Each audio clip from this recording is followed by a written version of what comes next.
आता काय उरलंय कालच्या पैकी? रंगमंच.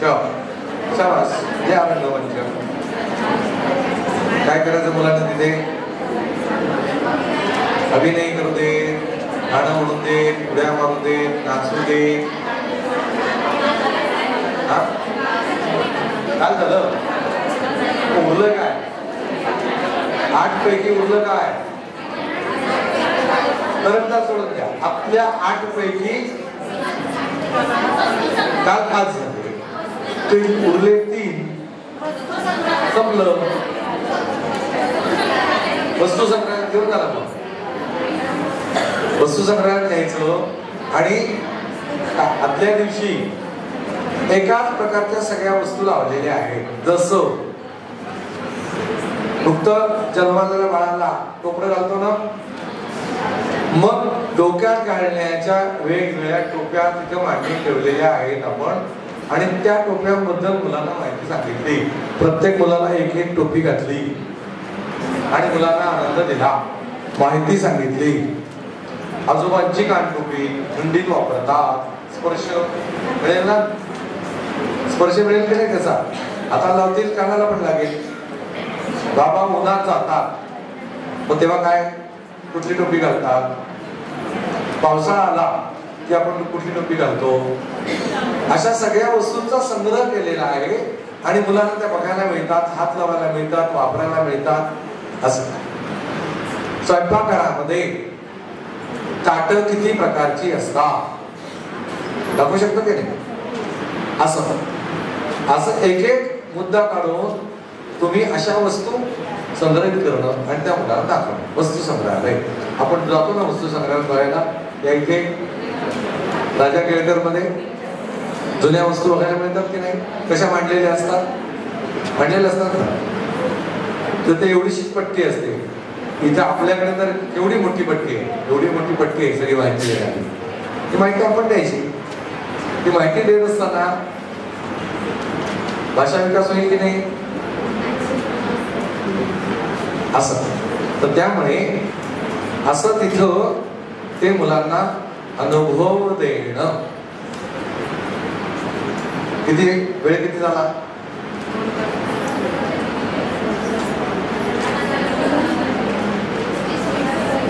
वेळ किती उरला?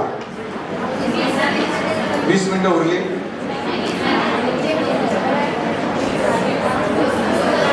वस्तू संग्रहात गेली ना, त्याला वेळ 15 ते 20 मिनिटं. सामान्यतः 10 मिनिटाच्या खाली नाही, आणि क्रीडांगण वगळता 25 मिनिटाच्या वर. क्रीडांगण वगळता 25 मिनिटाच्या वर. त्याचं कारण बघा, ऐका सगळ्यांनी, प्राथमिकच्या लोकांनी पण लक्ष द्या. त्याचं कारण असं आहे, मुलांचं लक्ष एकाग्र करण्याचा कालावधी किती असतो? 35 मिनिटाची तासिका या मुलांना नक्कीच नाही. आपल्याला शाळेत होतो तेव्हा 35 मिनिटांची शाळा तासिका होती, आणि कॉलेजमध्ये गेलो तेव्हा मग 45 मिनिटाची झाली. त्याचा अर्थ काय? या मुलांचा ऐकण्याची नाही, एकाग्रतेचा कालावधी हा कमी असणार ना. चंचलता आहे ना, वाऱ्याचा प्रभाव आहे ना, हायपर ऍक्टिव्ह आहेत ना. बरं, हे कचरा करत असताना पुन्हा ते मी पुन्हा सांगतोय, स्वातंत्र्य, मोकळीक आणि मदत. स्वातंत्र्य कसलं? तुम्ही वस्तू संग्रहालयात गेला, आम्हाला पाण्यातच खेळायचंय, मग काय करा? खेळ. हे स्वातंत्र्य सगळ्या मुलांवर तुम्ही सक्ती करू शकणार नाही. केली तर मग त्याबद्दल त्यांच्या मनात एक वेगळा भाव तुमच्याकडे बघण्याचा आणि शाळेकडे बघण्याचा, मग मुलांच्या पोटात दुखायला लागलं, कारण तुम्ही सक्ती करता. लक्षात घ्या. मग मुलं सांगतात घरी, मला नाही शाळेत द्यायचं, बाई माझं ऐकत नाही, ताई मला सक्ती करतात. लक्षात ना? स्वातंत्र्य मुलांनी दररोज शाळेत यायचं असेल सोमवार ते शुक्रवार, तर त्यातल्या काही गोष्टी ज्या आहेत मनुष्य स्वभाव म्हणून किंवा बाल सुलभ काय तो कालावधी म्हणून हे आपण विसरता कामा नाहीये. मी ताई आहे, माझं तो ऐकत नाही, नाही ऐकणार, गेला तुडत तुम्ही. आम्हाला आमचं स्वातंत्र्य सोडायचं नाही. ठीक आहे. काय झालं, एखादा वेळ उरला असेल की वाचला असेल ना, किती 20 ते 30, अरे किती उरली मिनिटं, कोणीतरी एकाने सांगा 20 मिनिटं. शाबास. त्यातली 5 मिनिटं शांती मंत्र, एक क्रियाकलाप. आता काल आणि आज सगळे 12च्या 12 झाले का? असं कसं होईल? काल 7 झाले, आज आता किती झाले? पहिले 4 आणि पुढचे 3, आज पण 7 झाले की. त्यातला एक क्रियाकलाप आपण दररोज घेणार आहोत. हे लक्षात घ्या. एक माझ्या अंदाजाने एक क्रियाकलाप बाहेरचा राहिलेला आहे, तो आहे करंटा, पाणी. आपले सगळे झालेले आहे आणि तरी सुद्धा आता आपल्याला एका क्रियाकलापाची गरज आहे 15 मिनिटाचा. म्हणजे झाले आतले 8, त्याच्यापैकी एखादा घेऊ शकता. कुठला घ्यायचा ते ठरवा. सामान्यतः आतला कुठला घ्यायचा आहे? कुठला घेणार? जो पहिला घेतला सोमवारी, घर घ्या किंवा विज्ञान प्रयोगशाळा घ्या, तुम्हाला वाटेल तो घ्या. किती विज्ञान प्रयोगशाळेला जास्त वेळ आहे, 20 मिनिटं लागतील. घर घ्या 15 मिनिटं, झालं का? 5 मिनिटं शांती मंत्र, सूचना, विसर्जन, झाले 3.5 तास. झाले का? जमलं का सगळ्यांना? आता मला बुधवार आणि गुरुवारचं वेळापत्रक यानुसार तुम्ही कागदावर तयार करा आणि ते मला दाखवा. बसलोय. सोमवार आणि मंगळवारचं केलं ना, जमलं? कसं करायचं लक्षात आलं का? आता असेल पॅटर्न तो चालवायचा. मग उरेल शुक्रवारचं काय करायचं हे तुमच्या लक्षात येईल. एकच दिवस म्हणतोय तो आठवड्यातला. ठीक आहे. तुम्हाला शनिवारी पण करायचंय, शुक्रवार आणि शनिवार झाले 6 दिवस. करा तयार. बुधवार आणि गुरुवारचं करा वेळापत्रक.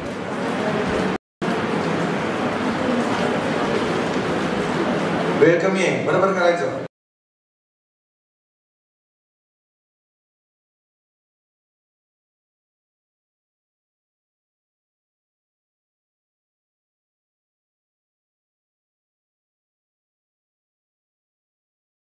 क्रीडांगण हा जो मुद्दा आहे तो प्राथमिकच्या मुलांसाठी सुद्धा लागू आहे. अन्नमय कोश. ठीक आहे. या जसं आता आपल्याला माहिती आहे की जिल्हा परिषद शाळेत मुलं शाळा भरते 10:30 वाजता आणि मुलं किती वाजता येतात? 8-8:30 वाजता येतात. करतात काय? खेळतात. काही मला शिशुशाळा पण अशा माहिती आहे की मुलं वंदनेच्या अगोदर पासून येतात आणि भरपूर खेळतात.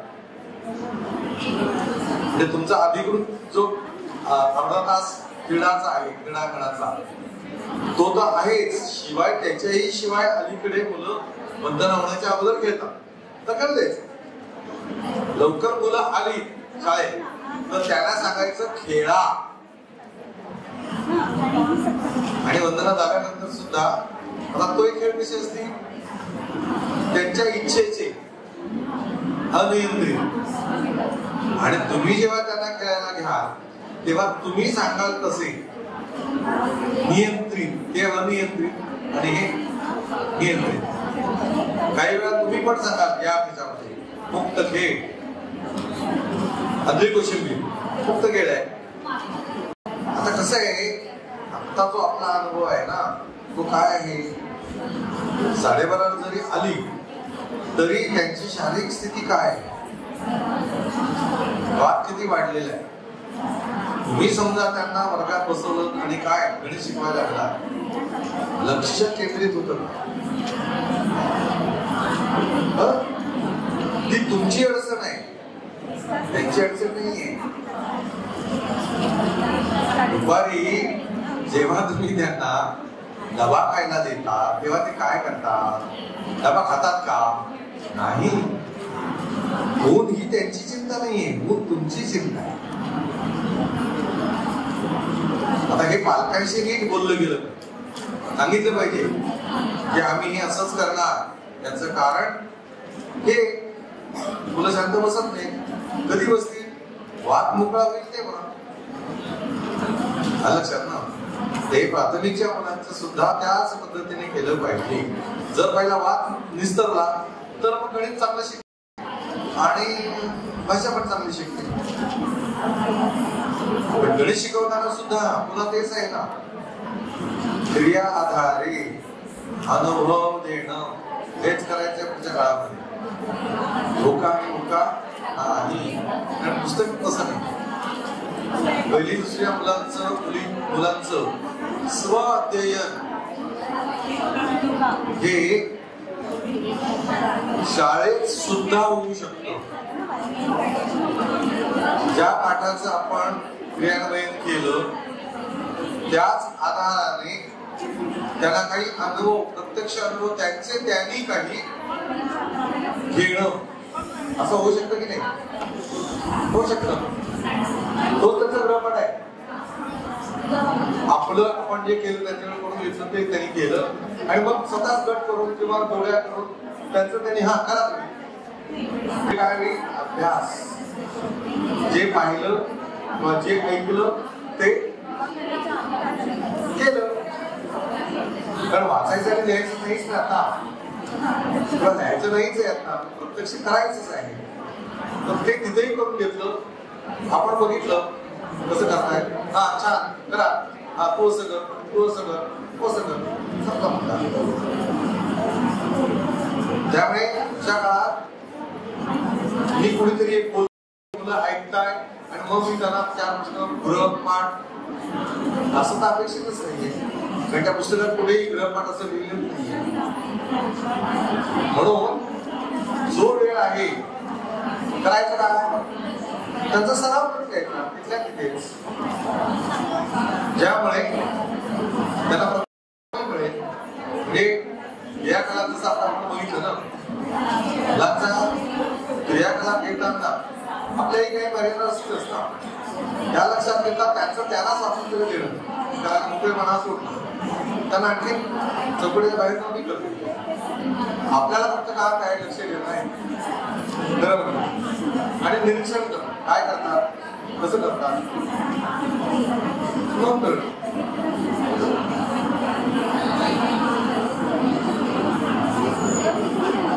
झालं का? झालं? कुणाला अडचण आहे? जे काम सांगितले त्याच्यात काहीतरी काय नीट होत नाहीये किंवा येत नाही असं कुणाचं आहे का? झालं? हा, आता गृहपाठ.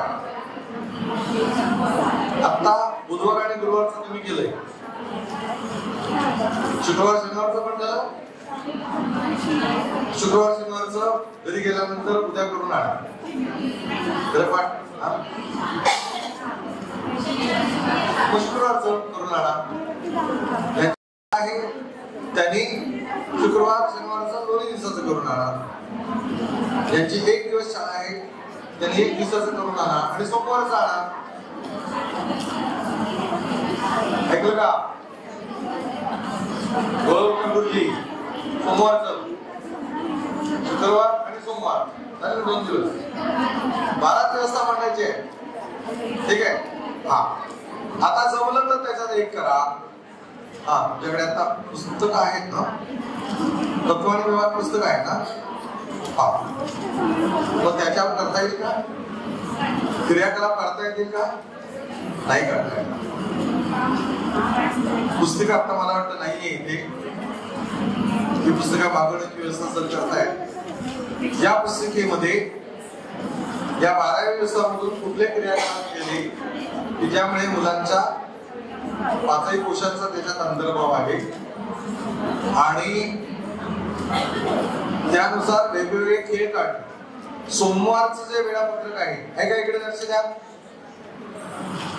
सोमवारचं जे वेळापत्रक आहे सांगा बरं काय काय आहे ते. क्रीडांगण पहिलं काय खेळ घ्याल, लिहावे लागतील कुठले खेळ घ्यायचे, ज्याने त्यांच्या अंगात घाम येईल असे खेळ लिहावे लागतील. आता एक खेळू करू शिकू नावाची पुस्तिका आहे ते पहिल्या मुलांसाठी, ते मिळवा. सगळे भारतीय खेळ, सगळे भारतीय खेळ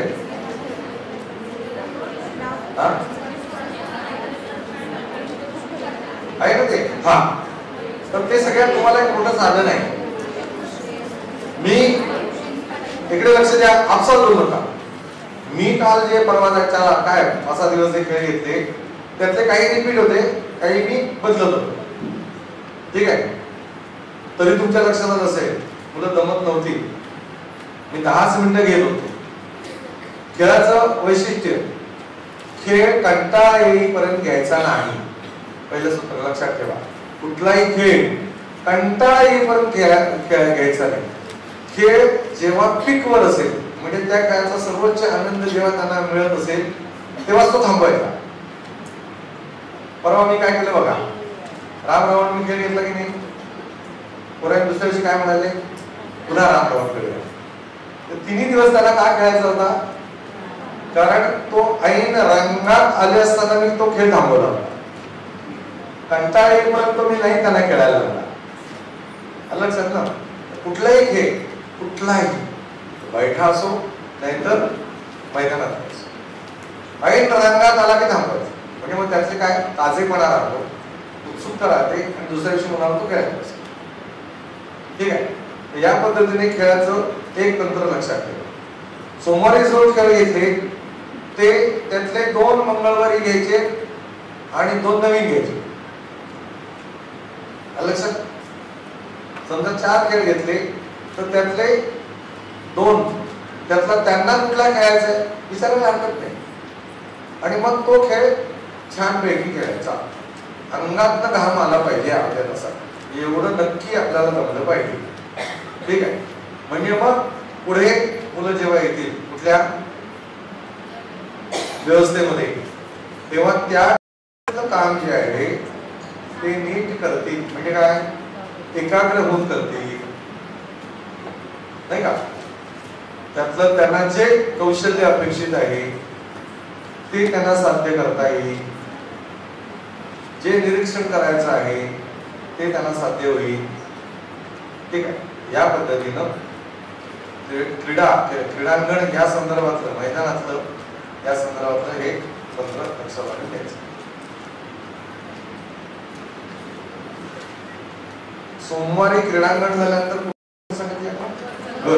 तर घरामध्ये सामान्यतः जे दररोज करायचं तेच करते, कारण त्याच्यात नवीन काय असणार. पण पंचमहाभूतापैकी काय काय असेल तिथे, माती पण असेल, पाणी पण असेल. ठीक आहे, तर असं काहीतरी पंचमहाभूतातलं आहे ते. म्हणजे मग आपल्याला तिथं गेल्यानंतर मुलं जे काय करतील त्यातनं त्यांचा कुठला विकास होईल. झाडू काढली, झाडून घेतलं, कुठला विकास झाला, अन्नमय कोशाचा विकास झाला. त्या हाताचं काम आहे ना, वाकून किंवा बसून कचरा काढला, या कर्मेंद्रियाचा विकास झाला ना, त्याचं कौशल्य वाढलं, लवचिकता वाढली. बरोबर ना. हा, असं आपल्याला सांगताही आलं पाहिजे, आपल्याला तिथं लिहिलं पाहिजे. आपण त्याचं काढून किंवा जी काही तयारी करू त्याची विज्ञान प्रयोगशाळेत नेल्यानंतर हे करतील, हे करतील, हे करतील, त्यातनं काय होईल. पंचमहाभूतांचा आधार घेणार, मटार घेतले, नळीने मटार उचलायचे, कुठला कोश आला तिथे, कोश आला, आणि साधन कुठलं होतं,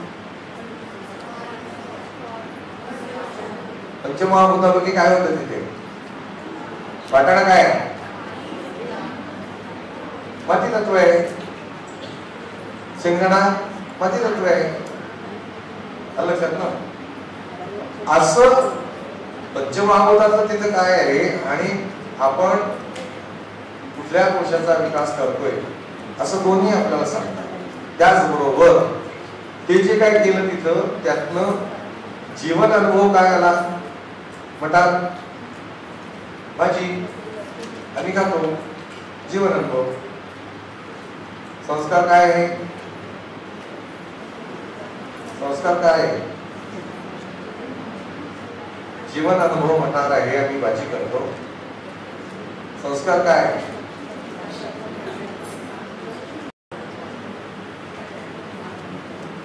सांगा की. क्षमता विकास काय आहे? प्राणिक विकास. बरोबर. संस्कार काय?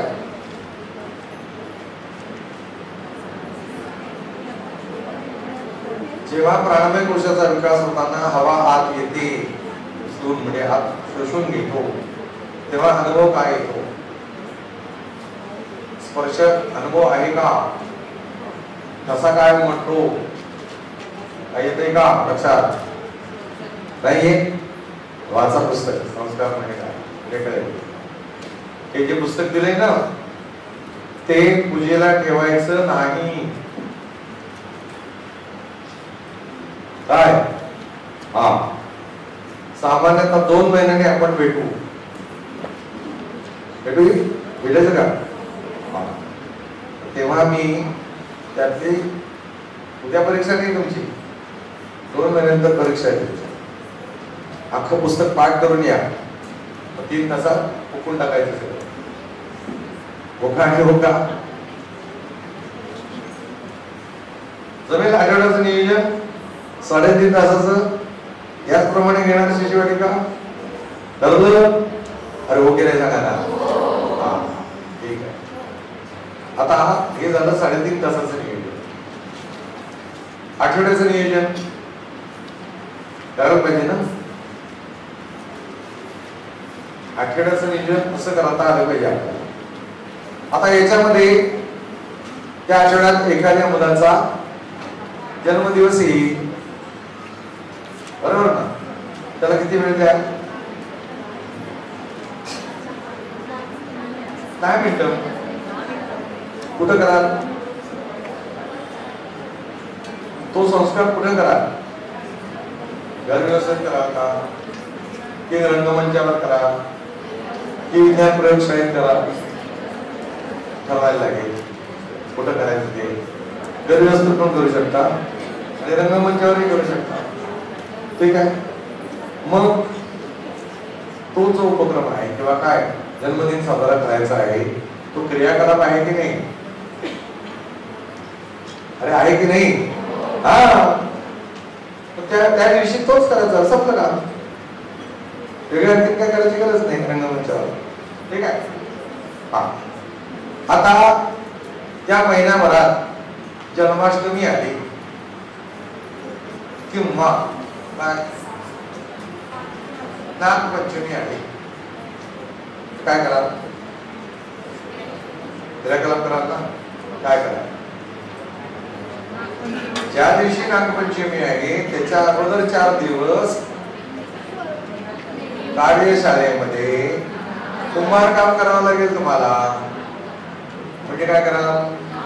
माती आणावी लागेल, माती भिजवावी लागेल, प्रत्येक मुलाला भिजवायला दिली पाहिजे, मग ती मळली पाहिजे, मग त्याचे गोळे केले पाहिजे, मग त्याचा नाक केला पाहिजे.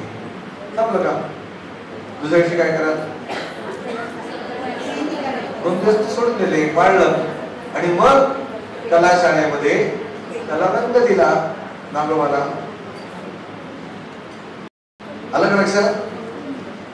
तर महिनाभरात कुठले असे कार्यक्रम येणार आहे त्या दिवशी आपल्याला करायचं काहीतरी, ते तुम्हाला महिन्याच्या नियोजनात करावं लागेल.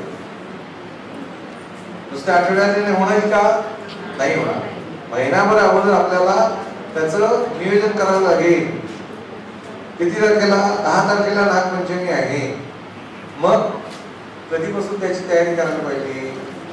त्यानुसार त्या व्यवस्थेमध्ये त्याची तयारी. मग कलाशाळेत काय करायचं, कार्यशाळेत काय करायचं? कार्यशाळेत माती काय मळण्यापासून, भिजवून मळण्यापासून, गोळे करण्यापासून नाक तयार करणे. कदाचित पहिल्या दिवशी माती खणून, बागीच्यातनं माती खणून आणली आणि मग काय केलं, कार्यशाळेमध्ये भिजवली, चेचली, गाळली, चाळली. असं करायचं असतं की नाही? हा. तर हे सगळं त्या त्या व्यवस्थेमध्ये जर झालं तर तुम्हाला काय किती काम आहे? खूप काम आहे.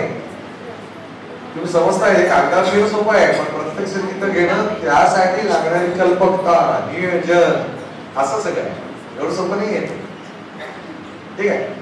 म्हणून महिन्याचं नियोजन आणि त्याचबरोबर वर्षभराचं नियोजन. कॅलेंडर काढून कधीतरी बसलं पाहिजे. एखाद्या शनिवारी सुरुवातीला जेव्हा शाळा बंद होताना पुढच्या वर्षाचं नियोजन. विद्यारंभ कधी करायचा आहे, दिवाळीचा कार्यक्रम कधी करायचा आहे, संक्रांत आली, पतंग तयार करायचे की नाही, कुठे करायचे, करायचे. रक्षाबंधन आहे, करायचं. पण त्यासाठी धागा आणावा लागेल, रेशी मांडावं लागेल. असं सगळं नियोजन जे आहे ते आपल्याला त्या दृष्टीने कागदावर ठरवावं लागेल. शाळेतल्या सगळ्या ताईंना मिळून. ते एकटीचं नियोजन आहे का? नाही. काही सगळ्यांनी मिळून करावं लागेल.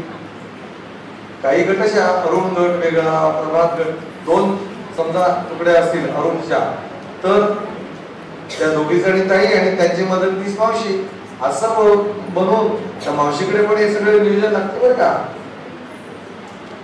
ती सांगताना होता कामा नाही, ताई मावशी आणून द्या, आणून दिला असं नाही.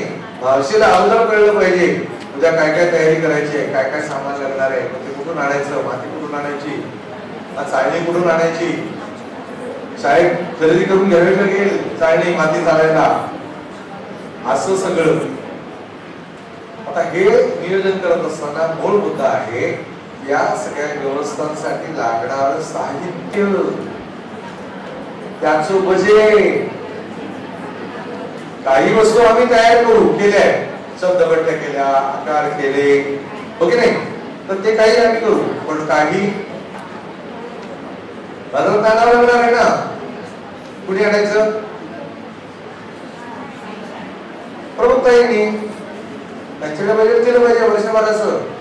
आमच्या गेल्या वर्षात एवढ्या एवढ्या वस्तूंचं नुकसान झालेलं आहे आणि आता आम्हाला नवीन लागणार आहे, तर हे बजेट आम्हाला आमच्या दिवशीपर्यंत मिळालं पाहिजे.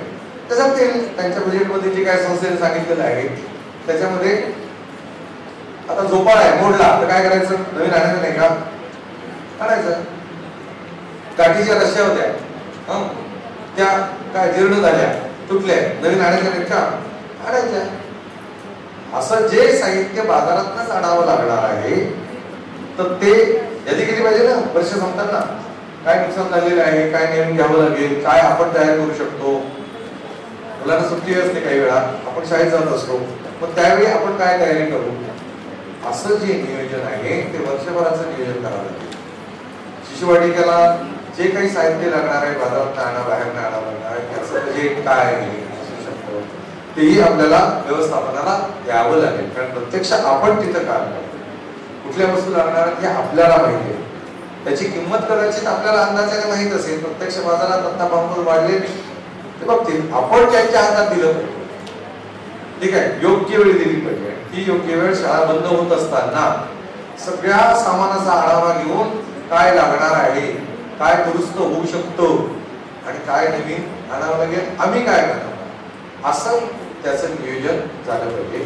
म्हणजे मग पहिल्या दिवसापासून शाळा, खेळणी, रंगरंगोटी, वातावरण, पहिल्या दिवसापासून आनंद करत असाल तुम्ही. आणि 3.5 तासाचं नियोजन हे तुमच्या दृष्टीने आतापर्यंत नवीन आहे ते मी सांगण्याचा प्रयत्न केला.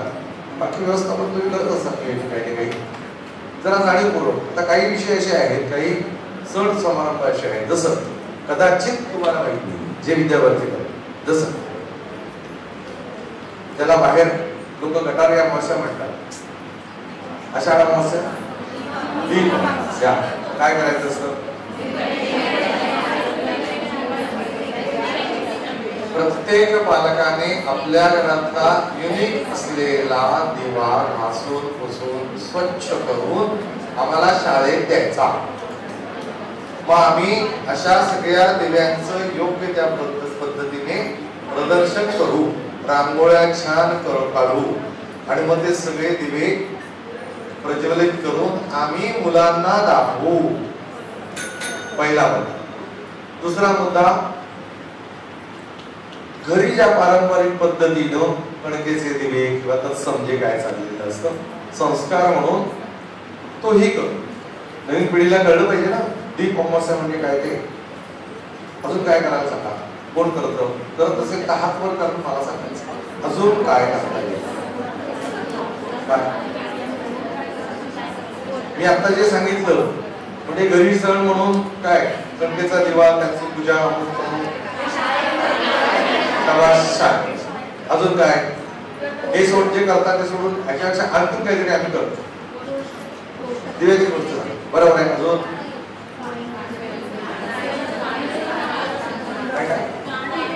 गाणी म्हणतात, आनंद पुढे अजून काय करतात?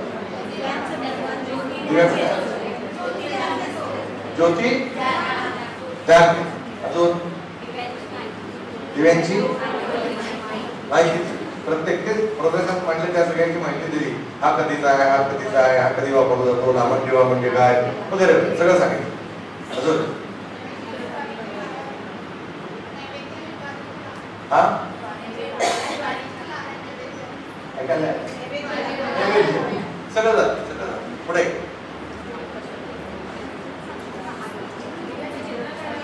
दिव्याच्या सगळं झालं. पुढे सांगतो काय करतो का करतो ते सांगितलं, एकदम सही आहे. अजून हो घरी दारी म्हणजे शाळेत हा त्या काही ना काही सांगतो बरोबर सांगा. अच्छा वा हे नवीन आहे. म्हणजे या प्रकाशाचं महत्व अंधार करून लक्षात आलं. ठीक, आता एक सांगतो ते लक्षात ठेवा आणि आपल्या सगळ्या मुलांच्या बाबतीत हे होईल असं बघा. दीप अमावस्या आहे, वंशाच्या दिव्याची पूजा होते का?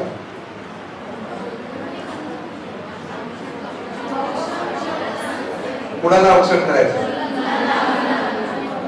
घरातला वंशाचा दिवा त्या पिढीतलं पहिलं मूल्य आहे. जी मुलगी असेल किंवा मुलगा असेल त्या वंशाच्या दिव्यांची पूजा करायची असते आणि त्याला सांगायचं असतं की आपल्या वंशात कोण झालेलं आहे, त्याची कीर्ती काय होती, त्याचं आयुष्य त्याने कशासाठी घालवलं आणि मग या पार्श्वभूमीवर तू आता आमच्या या पिढीचा वंशाचा दिवा आहेस आणि म्हणून तुझी आता हळूहळू जबाबदारी काय आहे. अनुभव असा आहे मुलांच्या वर्तनात सकारात्मक बदल. मुलगी असो पहिली किंवा मुलगा असो, आलं लक्षात? हे पालकांना सांगायला लागतं. माहित नाही त्यांना, त्याला माहिती नाहीये. आता जिथे जिथे विद्याभारतीच्या शिष्यवाटिकामध्ये आपण हा प्रयोग सुरू केला, सगळ्या पालकांनी येऊन त्यानंतर ज्या आपल्या भावना आहेत त्या अशा भरभरून करते की त्यामुळे आमच्या मुलामध्ये त्या एका संस्कारामुळे किती मुलांमध्ये बदल होऊ शकतात हे आपल्याला तुम्हाला पण अनुभवायला मिळेल. त्यामुळे न चुकता तुमच्याही मुलांच्या घरामध्ये तुम्ही सुद्धा मुलांच्या बाबतीत हे करायला हवं. मग तो काय घोडा झाला असला तरी सुद्धा, घोडा म्हणजे 18 वर्षाचा घोडा झाला असं म्हणतो आपण, तरी अजून आईची आठवण येते. तो किती मोठा झाला तरीही तो आपल्या दृष्टीने लहान आहे.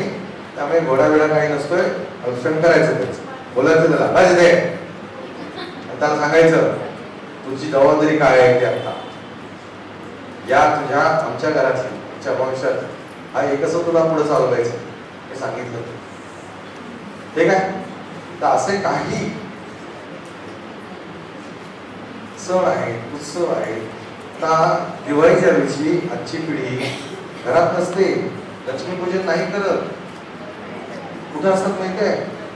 तर आमच्या कोकणातल्या समुद्र किनाऱ्यावर एन्जॉय करत असतात.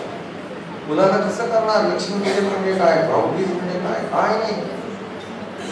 16 संस्कार सांगितलेले, सगळं सोडून दिलेले आहे आता जे बघायला मिळते ते.